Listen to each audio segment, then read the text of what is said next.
आज से 300 वर्ष पहले के भारत की हम तुलना करते हैं तो दुनिया के अंदर 17वीं सदी तक भारत का कृषि के क्षेत्र में भी और उद्योग के क्षेत्र में भी भारत दुनिया के अंदर नंबर 1 स्थान पर था।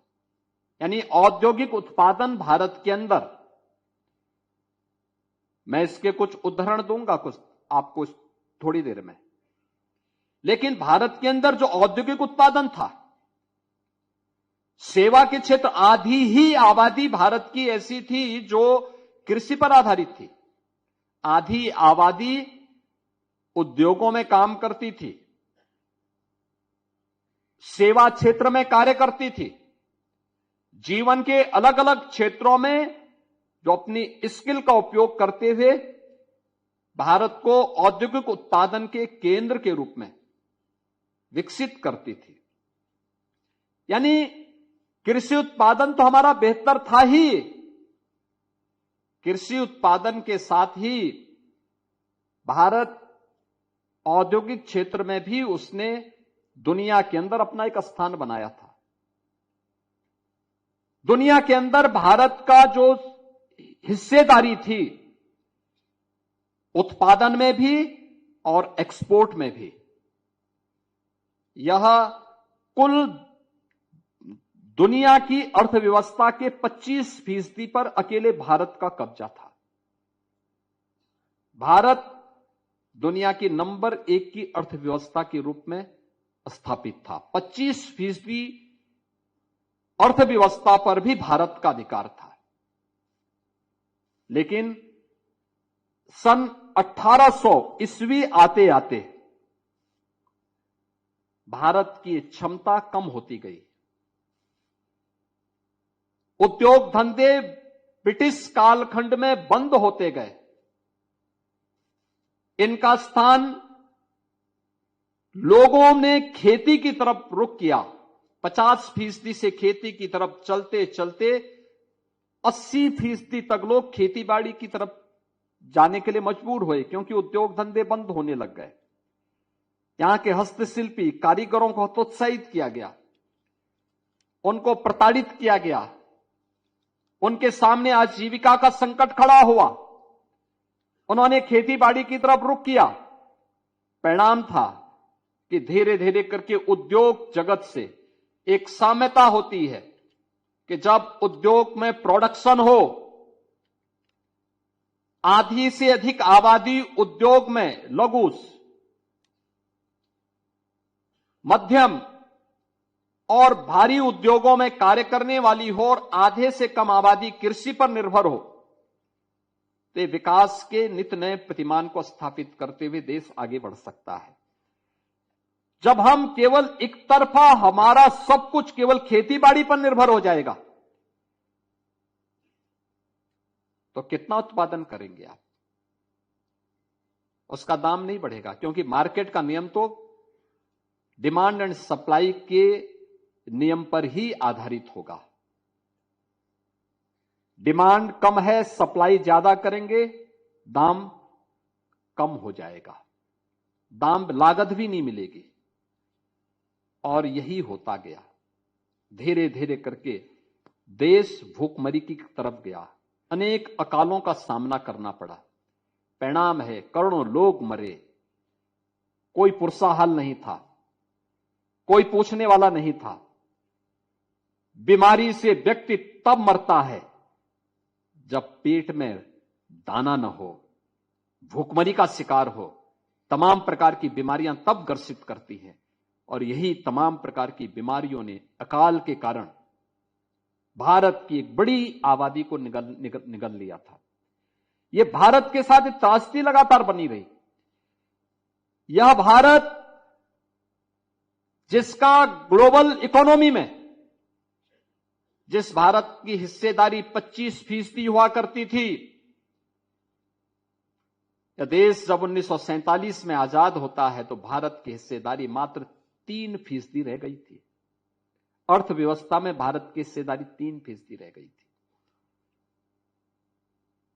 हमारी कोई हैसियत नहीं रह गई थी। एक्सपोर्ट लगभग हमारा ना के बराबर था।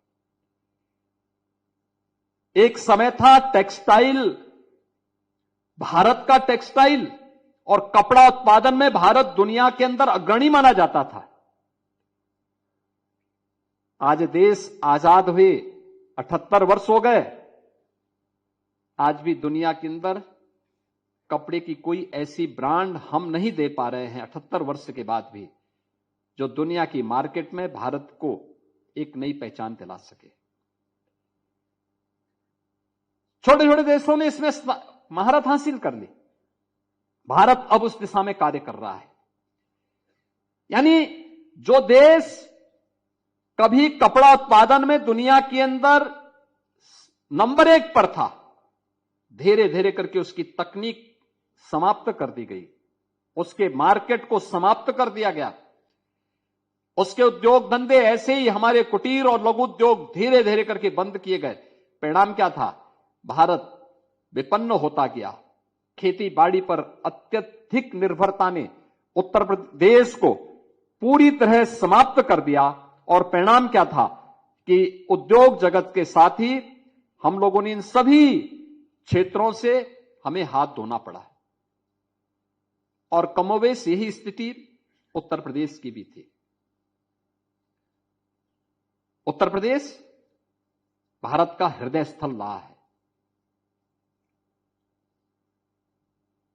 देश की सर्वाधिक आबादी यहां निवास करती है।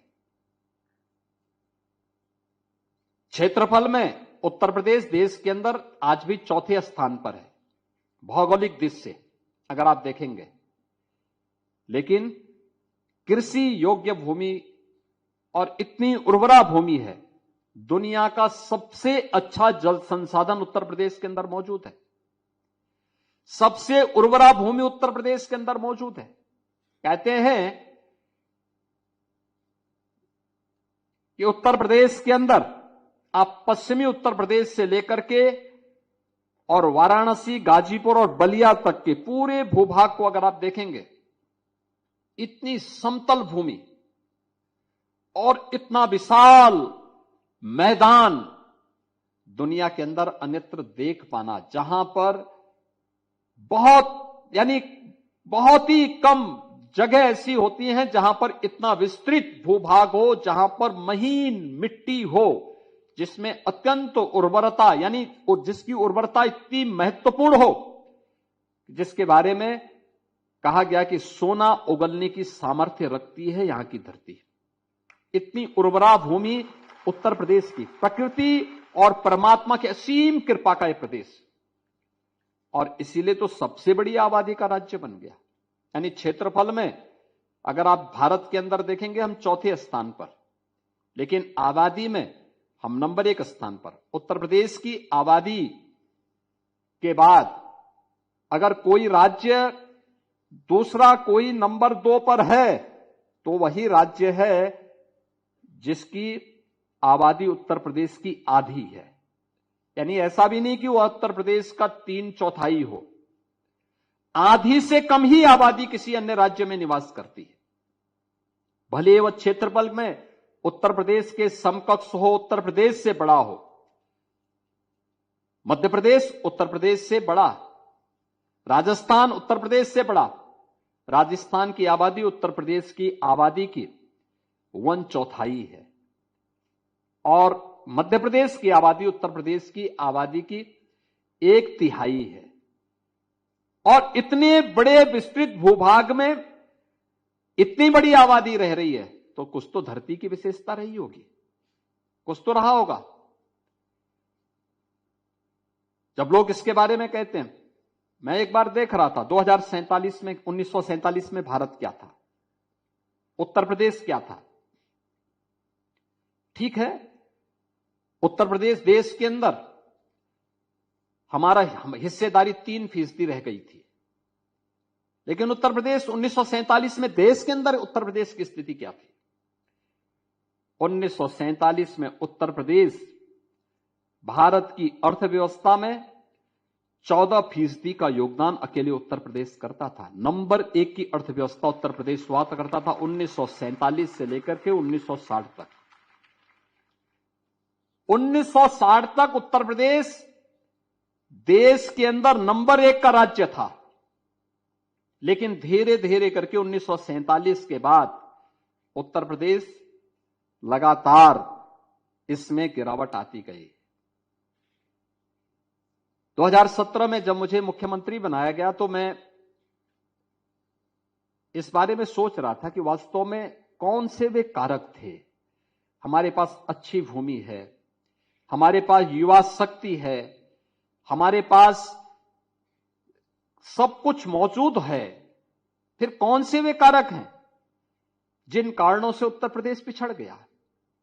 क्या कारण हो सकते हैं? तो उसी समय मुझे एक निमंत्रण मिला था 3 देशों का, सिंगापुर, थाईलैंड और म्यांमार का। म्यांमार में एक इंटरनेशनल बुद्धिस्ट समिट था, उसमें मुझे भाग लेना था। भारत सरकार ने मुझे कहा कि इसमें आप जाइए और इस कार्यक्रम में भागीदार बनिए। तो मैं उन कार्यक्रमों में भागीदार बनने के लिए गया। तो मुझे वहां पर थाईलैंड में 2017 की मैं बात कर रहा हूं, थाईलैंड में वहां के कॉमर्स मिनिस्टर से मेरी मुलाकात हुई, चर्चा हो रही थी। इसके बाद जापान के एक डेलीगेशन से मेरी मुलाकात हुई, उनसे भी मेरी चर्चा हुई। मैंने इसी बात को लेके कहा, क्योंकि थाईलैंड में तो उत्तर प्रदेश के बहुत सारे लोग, पूर्वी उत्तर प्रदेश की बहुत बड़ी आबादी वहां पे रहती है, और एक समय था जब वहां की करेंसी भारत की करेंसी से कम हुआ करती थी, यानी उसकी कीमत कम हुआ करती थी। आज उसकी कीमत ज्यादा हो गई है, भारत की कम है। कारण क्या है? जापान की कहानी आप सबके सामने है।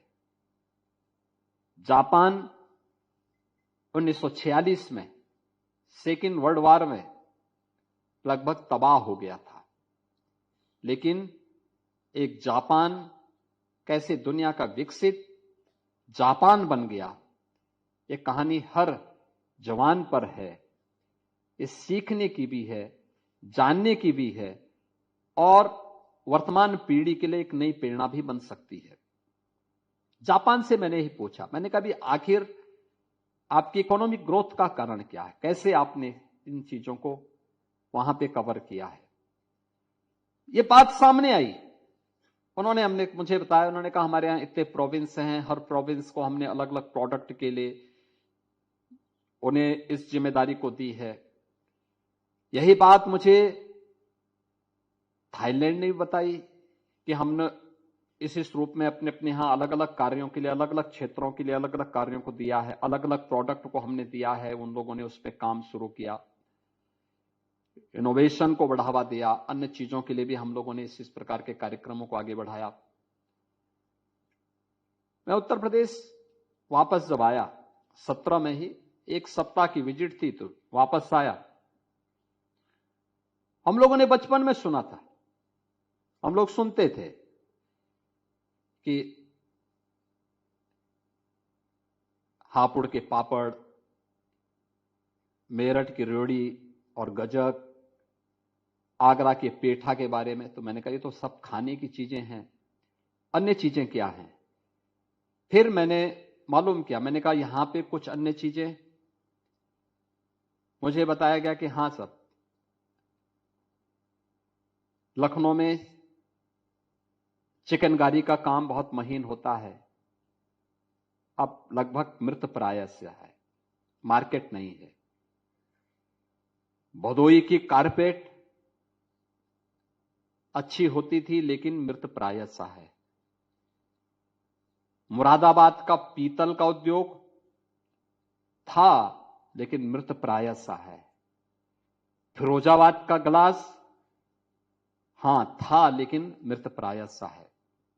देखो मैं ये सब नाम गिन रहा हूं और इसलिए गिन रहा हूं क्योंकि ये उत्तर प्रदेश में था, लेकिन ब्रिटिश कालखंड के दौरान इनकी तकनीक को और आजाद भारत ने भी इन्हें तकनीक के साथ जोड़ने, इनको समाज की डिमांड के अनुसार उस प्रकार की डिजाइन के साथ जोड़ने, उनको पैकेजिंग के साथ जोड़ने, मार्केट से लिंक करने और एक्सपोर्ट से जोड़ने की कभी कोई व्यवस्था नहीं की। तो मैंने एक कमेटी बनाई और कमेटी बना करके मैंने कहा भाई ये देखो उत्तर प्रदेश के अंदर 75 जनपद हैं, 75 जनपदों में देखो कितने प्रोडक्ट हमारे पास मौजूद हैं। 75 में से 57 जनपदों की यूनिक प्रोडक्ट मिली। याद रखना ये जो बड़े उद्योग लगते हैं, बड़े उद्योग के लिए एंकर यूनिट के रूप में कोई उनकी आधारशिला को पुख्ता कर सकता है तो वह सबसे अच्छा एमएसएमई का बेस होता है, जो उत्तर प्रदेश के अंदर पहले से मौजूद था। लेकिन हतोत्साहित था, निराश था, हताश था, लोग पलायन कर रहे थे, कारीगर भाग रहे थे। कहीं पॉल्यूशन कंट्रोल बोर्ड उन्हें परेशान करता था, कहीं पे कोई अन्य लोग उन्हें परेशान करते थे, कोई उनके पास चारा नहीं था। और जो भी देश अपने हस्तशिल्पी और कारीगरों का अपमान करे, अपने उद्योग जगत की अवमानना करे, वह कभी पनप नहीं सकता, कभी आगे नहीं बढ़ सकता। उसके सामने आगे बढ़ने की सारी संभावनाएं समाप्त हो जाती हैं। और यही सब कुछ होता था यहां पर। तो मैंने कभी 75 में से 57 जनपदों में तो हमें मिला, बाकी 18 में क्या होगा? तो 18 में हम लोगों ने कहा चलो कुछ तो और मिलेगा। जैसे सिद्धार्थनगर जिले में कुछ भी नहीं था, तो मैंने कहा वहां पे काला नमक चावल तो है, भगवान बुद्ध के समय से 2500 वर्षों से चला आ रहा है। आप इसी का प्रोडक्शन करके, इसी को हम पैकेजिंग करके भगवान बुद्ध के प्रसाद के रूप में एक्सपोर्ट करेंगे। गोरखपुर के लिए क्या होगा? हमने कहा यहां टेराकोटा है, यहां के हस्तशिल्पी और कारीगरों की इस उत्पाद को हम प्रमोट करेंगे। ऐसे ही मुजफ्फरनगर के लिए आया, क्या होगा? हमने कहा वहां पर पहले धूरा था, उन्होंने कहा साहब अब हम लोग आधुनिक मशीनरी अपनाना चाहते हैं, इससे हमें मुक्ति मिले।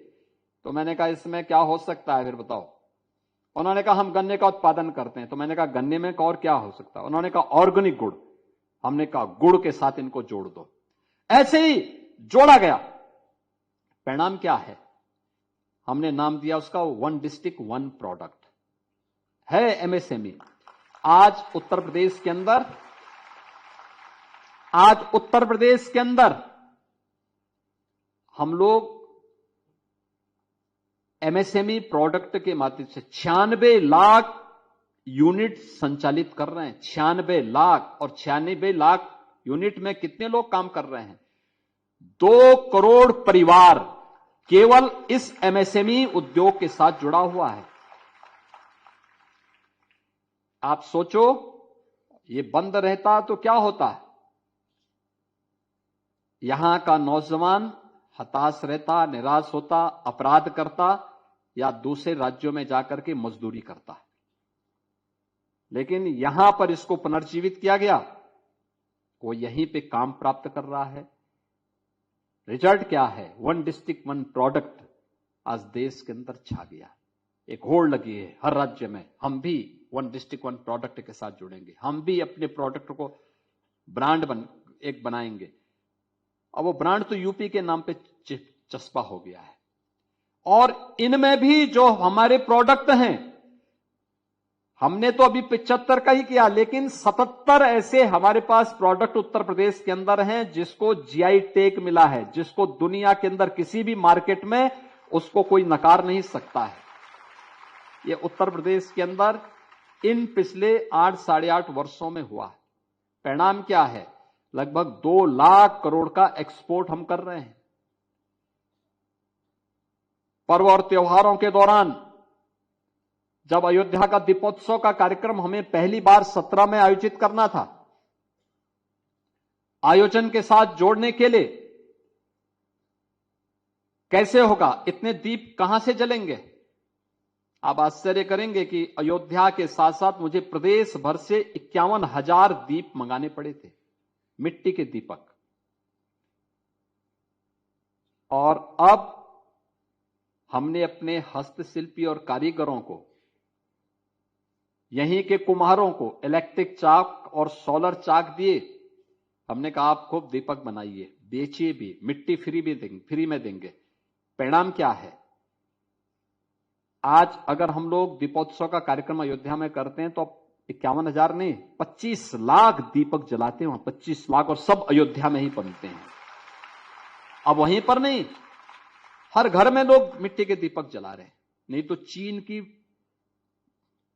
वे लड़ियां लाई जाती थी, उनको लोग अपने घरों में जलाते थे। यानी त्योहार आपका और उस झालर से लेकर के, फुलझड़ी से लेकर के, और गौरी गणपति यानी लक्ष्मी गणेश की प्रतिमा भी चीन बनाता था। आज चीन मार्केट से गायब हो गया है। अब हमारे हस्तशिल्पी और कारीगरों के उत्पाद को मार्केट मिल गया है, तो यहां का मुनाफा यहीं पे लग रहा है। अब इसका परिणाम क्या है? एक तो मैंने रोजगार बताया आपको, 2 करोड़ लोगों को इसमें नौकरी मिली है, रोजगार मिला है। दूसरा, 1947 से लेके 2017 तक उत्तर प्रदेश की कुल जीएसडीपी जो थी वो कितनी थी? 12,75,000 करोड़ की। 12,75,000 करोड़। और इस वर्ष के अंत तक यानी 9 वर्ष में हम उसको कहां पहुंचाने जा रहे हैं? 36 लाख करोड़ तक पहुंचाने जा रहे हैं, 36 लाख करोड़ तक। ये है ग्रोथ।